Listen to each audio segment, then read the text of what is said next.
Hi friends, welcome to Janani land property YouTube ಚಾನಲ್ಗೆ ಸ್ವಾಗತ. ಈ ಲ್ಯಾಂಡ್ ಶೇಪ್ನ ನೋಡ್ತಾ ಇದ್ದೀರಾ, ಈ ಲ್ಯಾಂಡ್ ಪಾನಿಯನ್ನು ನೋಡ್ತಾ ಇದ್ದೀರಾ.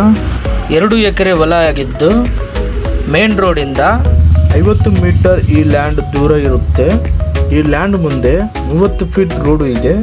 2 ಕ್ರಾಪ್ಸ್ ಲ್ಯಾಂಡ್ ಆಗಿದ್ದು ಈ 2 ಎಕರೆದಲ್ಲಿ ಭತ್ತವನ್ನು ಬೆಳೆಸಿದ್ದಾರೆ. 24/7 ನೀರು ಸ್ಪೆಷಾಲಿಟಿ ಇರುತ್ತೆ. 1 ಎಕರೆಗೆ 50 ಚೀಲ ಬೆಳೆ ಬೆಳೆಯುತ್ತೆ. ಈ ಭೂಮಿಗೆ ಯಾವುದೇ ತಕರಾರು ಇರುವುದಿಲ್ಲ. ಕ್ಲಿಯರ್ ಲ್ಯಾಂಡ್ ಆಗಿರುತ್ತೆ. ಟೌನ್ ಅಟ್ಯಾಚ್ ಲ್ಯಾಂಡ್ ಆಗಿದ್ದು ಪ್ಲಾಟ್ಸ್ಗೆ ಸೂಕ್ತ ಭೂಮಿ ಆಗಿದ್ದು ವೆರಿ ಲೋ ಕಾಸ್ಟಲ್ಲಿ ಪ್ರೊವೈಡ್ ಮಾಡ್ತಾ ಇದ್ದಾರೆ. ಪರ್ ಎಕರ್ 45 ಲಕ್ಷ ಆಗಿದ್ದು ಫ್ರೆಂಡ್ಸ್, ಕುಂತುಕೊಂಡು ಮಾತಾಡಿದರೆ ಹೆಚ್ಚು ಕಡಿಮೆ ಆಗುತ್ತೆ.